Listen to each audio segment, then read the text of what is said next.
Assalamualaikum warahmatullahi wabarakatuh. Kembali lagi di cerita horor. Pada episode kali ini, saya akan membawakan sebuah cerita kelanjutan dari Memburu Kirawuk. Untuk teman-teman yang belum melihat part satunya, linknya sudah ada di link deskripsi ya. Dan tanpa berbasa-basi lagi, langsung saja kita masuk ke ceritanya. Semua orang perhatiannya tertuju pada tangan Pak Dodi yang menggenggam kalung. Kondisi yang gelap membuat dua pemuda itu hanya bisa berlari tak tentu arah.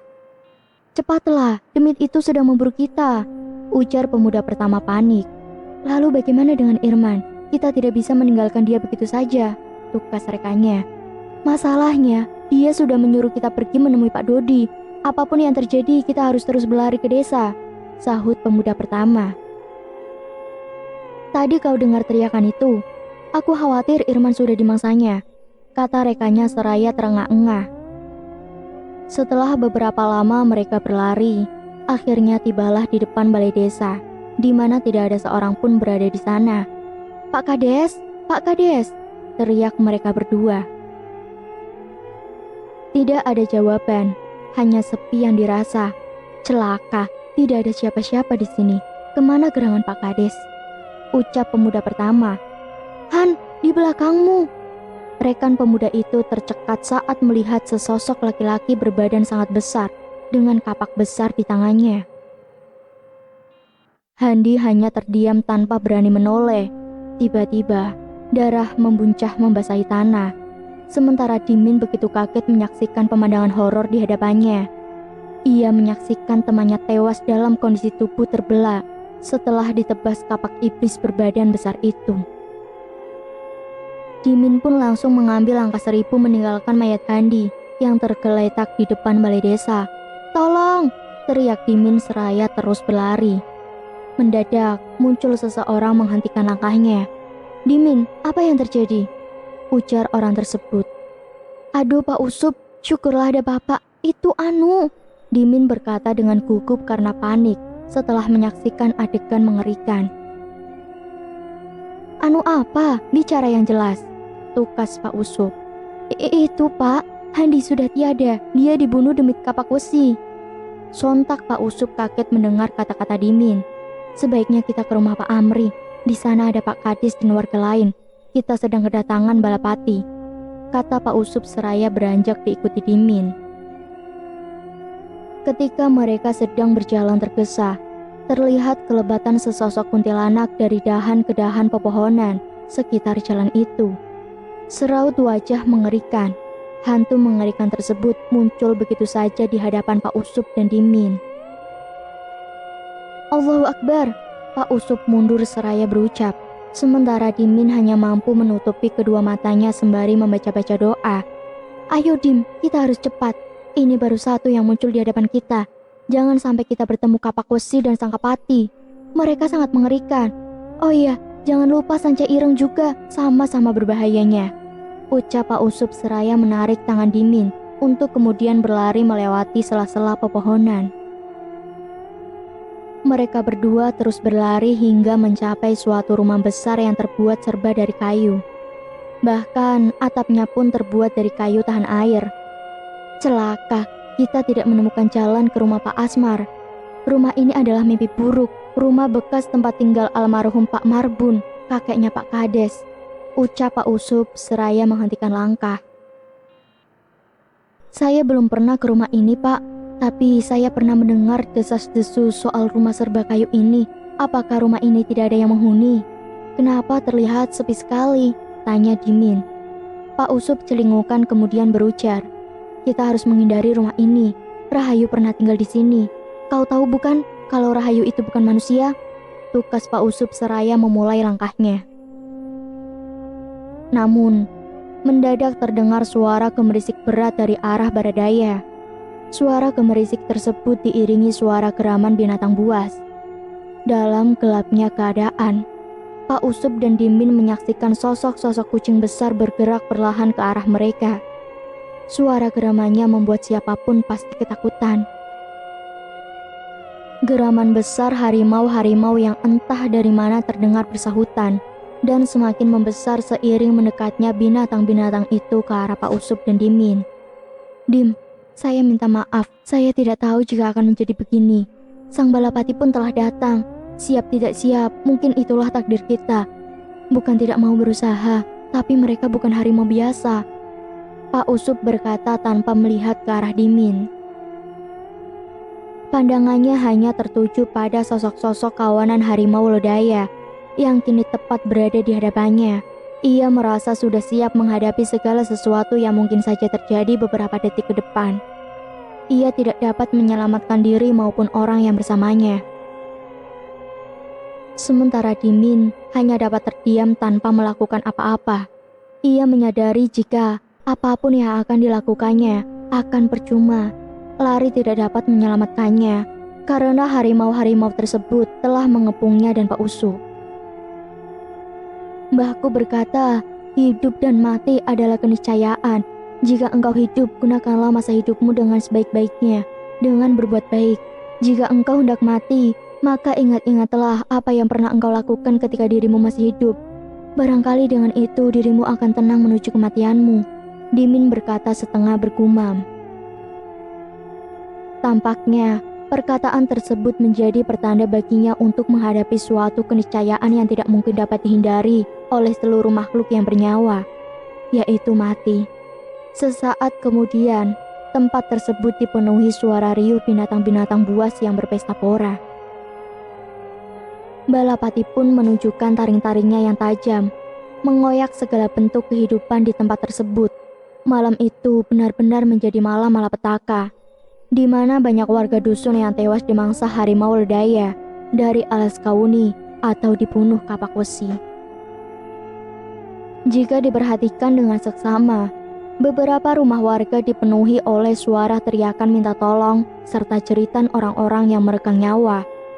Tetesan darah meleleh di dinding-dinding rumah warga yang terbuat dari bambu yang dianyam.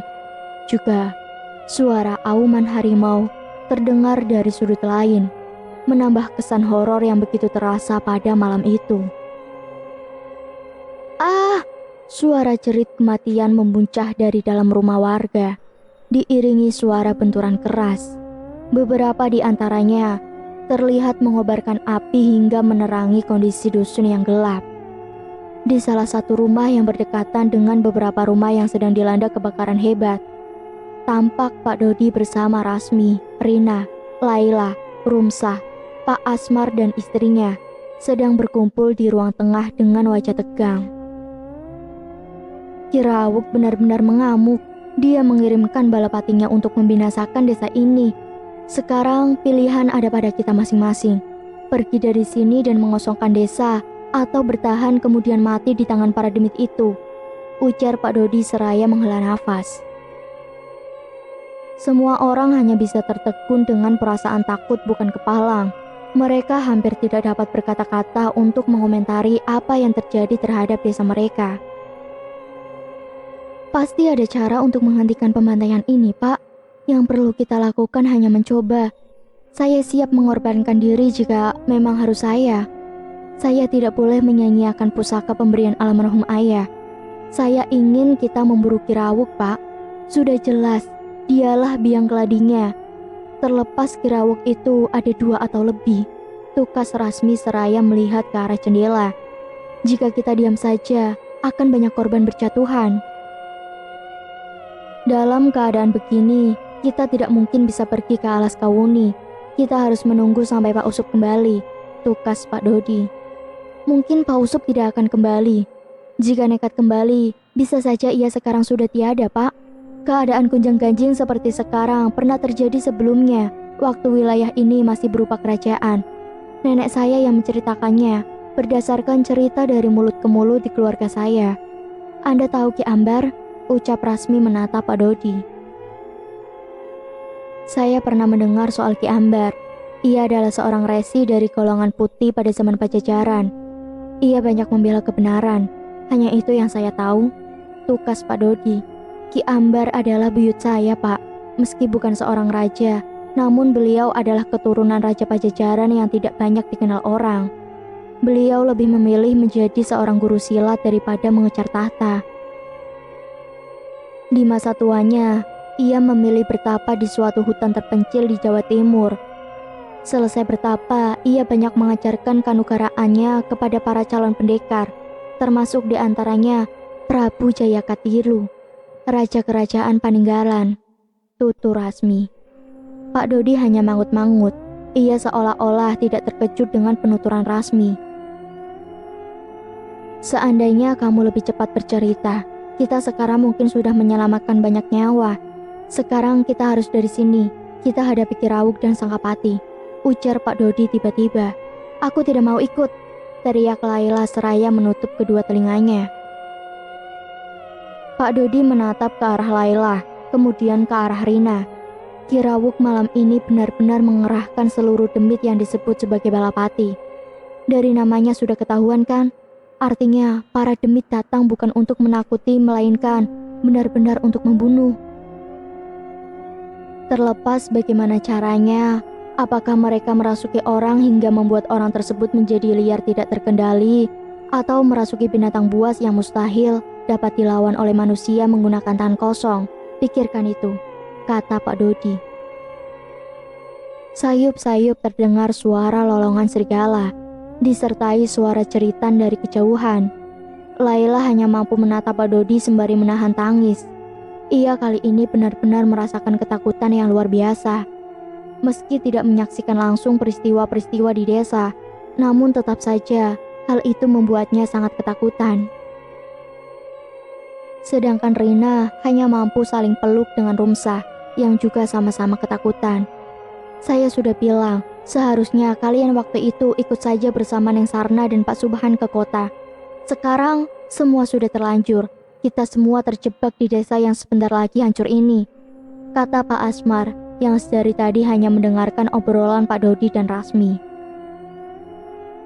Jika kami pergi, tidak ada yang menjaga desa ini, Pak, tukas Rasmi. Sekarang kalian tidak pergi, tapi desa tetap ada yang menjaga. Justru banyak warga yang mati karena desa ini tidak dijaga, bukan begitu? Kata Pak Asmar membuat Rasmi terdiam. Pak Asmar, dari dulu desa ini memang tidak ada penjaganya. Tapi aman-aman saja hingga malam ini. Memang inilah takdir kita harus menghadapi peristiwa yang sama buruknya dengan eksekusi massal para anggota PKI di tanah pengorbanan. Seharusnya lahan itu tidak dinamakan demikian, karena menurut orang tua zaman dulu, nama bisa menjadi sebuah kutukan yang lekat selamanya, ucap Pak Dodi sembari menatap ke arah Pak Asmar. Kapan kita akan berangkatnya, Pak? Jika kita terus di sini, mereka akan segera mencapai tempat ini. Belum lagi orang-orang yang kerasukan. Mereka akan menghabisi siapapun yang ditemuinya, ujar Rasmi membuat Pak Dodi menepuk jidat. Oh iya, baiklah, sebaiknya kita keluar sekarang. Namun, kita harus mempersiapkan segala sesuatu yang perlu untuk kita bawa, ucap Pak Dodi seraya bangkit dari duduknya. Selanjutnya, ia merogoh saku celananya, kemudian mengeluarkan sebuah kantong kain yang dari dalamnya ia mengeluarkan kalung sukma milik Rahayu. Selanjutnya ia mengenakan kalung tersebut di lehernya. Apa itu tidak akan jatuh, Pak? Tanya Rumsah yang turut bangun dari duduknya. Kalung ini tidak akan jatuh, terlebih setelah ditinggalkan Rahayu. Kalung ini akan selalu kembali pada saya, tukas Pak Dodi seraya mendekati pintu.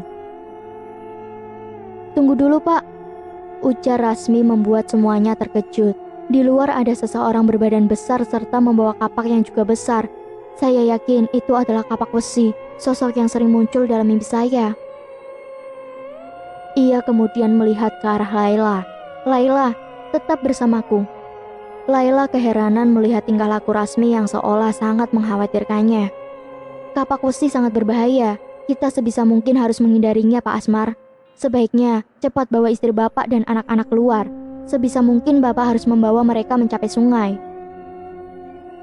Pak Asmar tampak menatap Pak Dodi dengan tatapan bingung. Ke sungai? Apakah kami bisa lolos dari Balapati jika telah mencapai sungai? Tanya Pak Asmar bingung. Sungai perbatasan desa ini bisa menjadi alternatif menuju daerah hilir yang lebih aman. Cukup mengikuti arus sungai. Kalian akan sampai di desa hilir. Minta tolonglah ke para penduduk desa itu. Beritahu mereka bahwa Balapati tidak akan berhenti hanya di desa Cikahuripan. Tukas Pak Dodi membuat semua orang terkejut. Maksudnya, Kirawuk akan menyerang desa lain yang berdekatan dengan desa Cikahuripan? Tanya Rumsah. Lebih daripada itu, nak. Tampaknya Kirawuk berniat menyerang semuanya. Tukas Pak Dodi membuat terhenyak semua orang yang ada di sana. Kalau begitu kita harus cepat. Saya akan menghadapi Kapak Besi lebih dahulu. Dia sedang mengincar Laila. Jika tidak segera dikalahkan, akan sangat buruk nantinya, respon Rasmi. Apa? Kok setan itu mengincarku? Laila terpekik mendengar perkataan Rasmi. Aku melihatnya melalui mimpi, Lak. Kita harus bersiap. Tukas Rasmi seraya menyentuh gagang pintu. Sementara Pak Asmar dan keluarganya sedang mengendap-endap menuju pintu belakang, sebagaimana yang disarankan oleh Pak Dodi. Mereka tampak berhati-hati ketika hendak membuka pintu. Saya akan bersama mereka. Maaf Rasmi, aku tidak bisa ikut denganmu, ujar Laila seraya berjalan ke arah dapur di mana Pak Asmar dan keluarga sedang berjibaku membuka pintu. Laila, ucap Rina seraya mencoba mencegah Laila. Rina, biarkan dia. Mungkin ini yang harus terjadi. Jika tidak begini, ceritanya bisa akan lain, kata Rasmi. Pak Asmar bersama Bu Asmar, putrinya dan Laila keluar dari rumah setelah pintu berhasil dibuka. Sedangkan Rasmi bersama Pak Dodi, Rina dan Rumsah mengawasi mereka.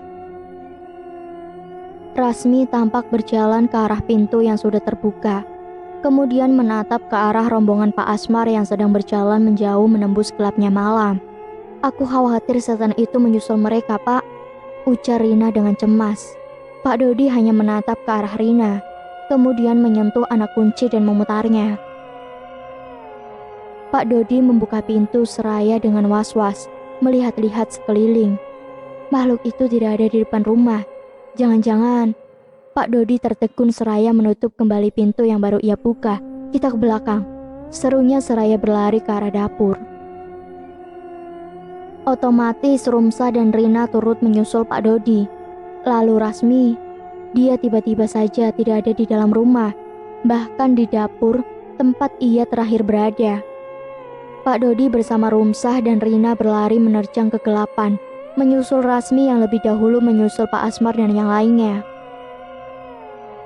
Tepat sekitar 50 meteran ke depan, Rasmi sedang tertegun di tempat melihat Laila sedang dihadang sesosok tinggi besar berkapak yang tak lain adalah kapak besi.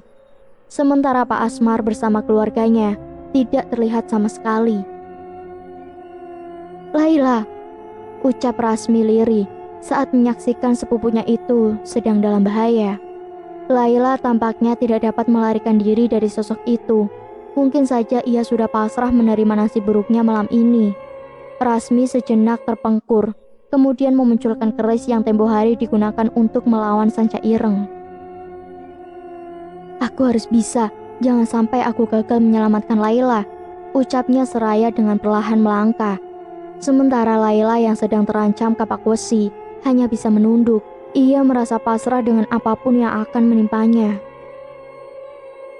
Kemunculan demit yang dapat menyentuh, bahkan membunuh manusia itu, dirasanya memang bukan sesuatu yang aneh, mengingat desa tersebut berada di tengah-tengah pemukiman para demit.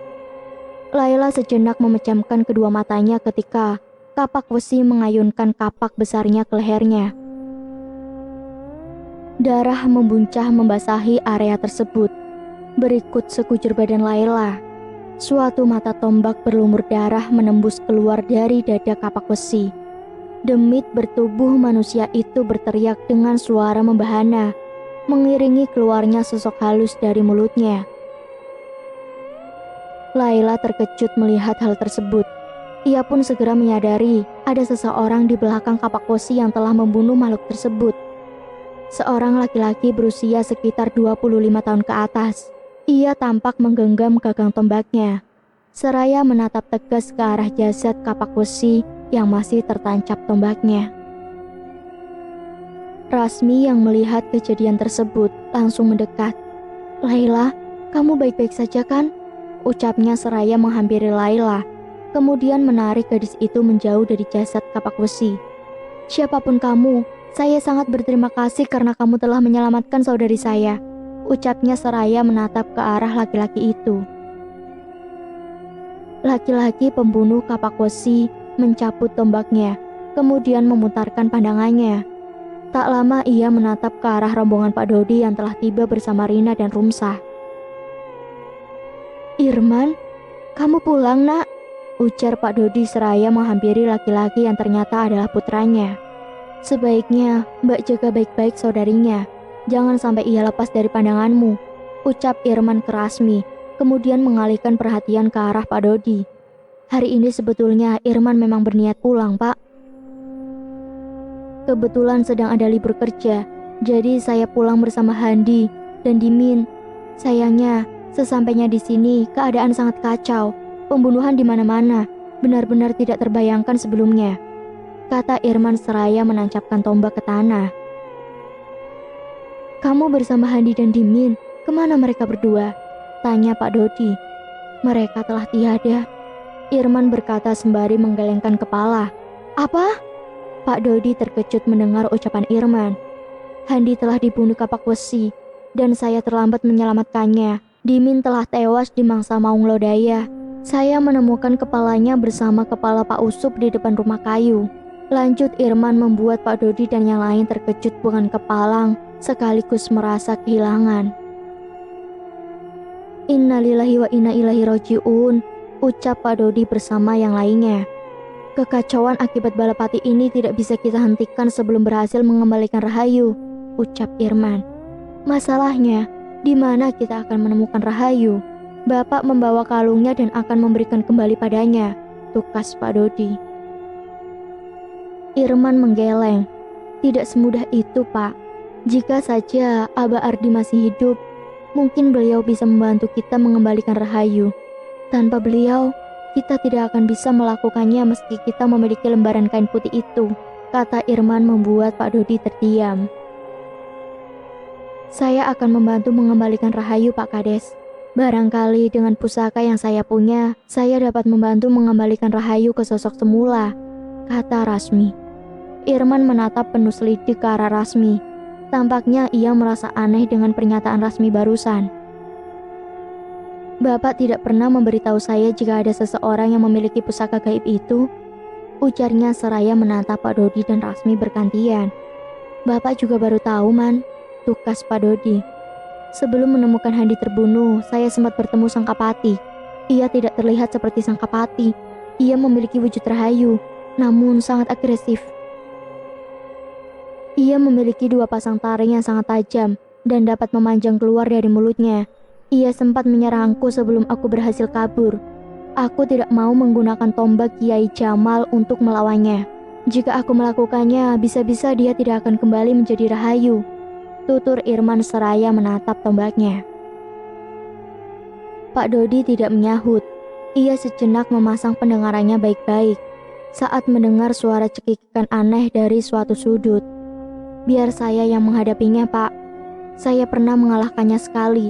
Barangkali kali ini saya berhasil mengusirnya secara total," ucap Rasmi seraya mempersiapkan keris pusakanya.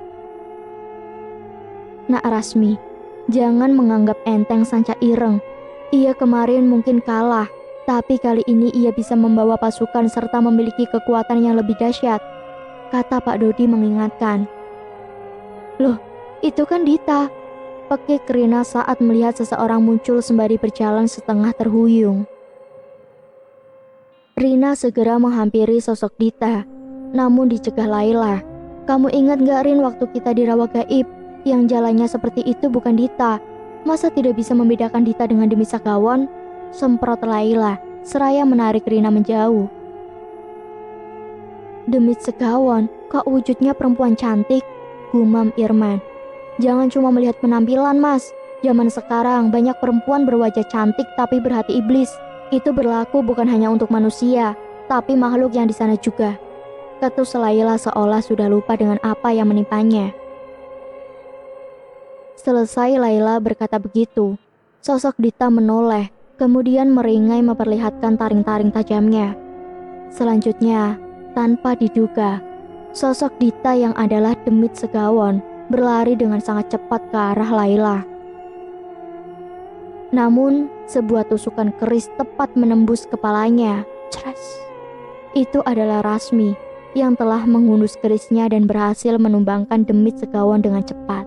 Semua orang terkejut melihat kemampuan Rasmi yang dengan cepat dapat melenyapkan sosok demit tersebut. Demit Segawan melolong panjang, kemudian menghilang begitu saja. Kau harus tega meninju wajah cantik milik seseorang yang jahat, ucap Rasmi sambil menatap ke arah Rina yang tampak melongo. Beberapa saat kemudian, rombongan pergi menuju ujung desa yang juga berbatasan dengan tanah pengorbanan. Mereka berencana akan menghadapi Sangkapati maupun Sanca Ireng di sana.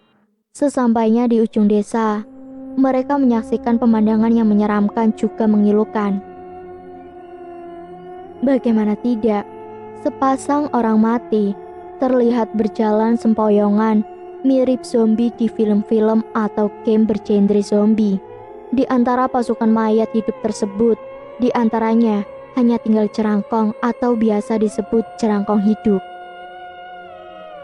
Mereka muncul lagi di sini, berarti monumen itu tidak cukup kuat untuk menahan mereka. Para demit itu ternyata bisa mendapatkan cara mengeluarkan kerangka-kerangka itu dari dalam tanah. Kita harus waspada. Di antara mereka pasti ada Sangkapati, ujar Pak Dodi seraya menatap waspada ke arah kerumunan mayat dan Cerangkong hidup itu. Tak lama kemudian, dari balik kerumunan mayat dan Cerangkong hidup itu, muncul sesosok perempuan yang adalah Sangkapati. Kali ini ia mengenakan kebaya serba hijau, tidak seperti yang dulu-dulu.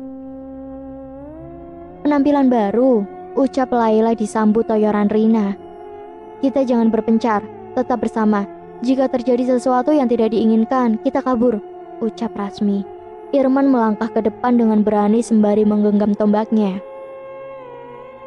Hati-hati Man, bukan tidak mungkin mayat-mayat itu akan mengeroyok kita, ujar Pak Dodi seraya membelitkan kalung sukma di telapak tangannya.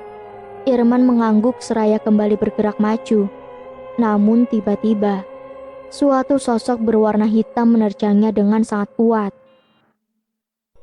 Sangkapati melayang semakin cepat ke arah mereka. Ia menyeringai, memperlihatkan taringnya yang tajam dan berkilat terkena cahaya senter yang disorotkan Rumsah. Wush!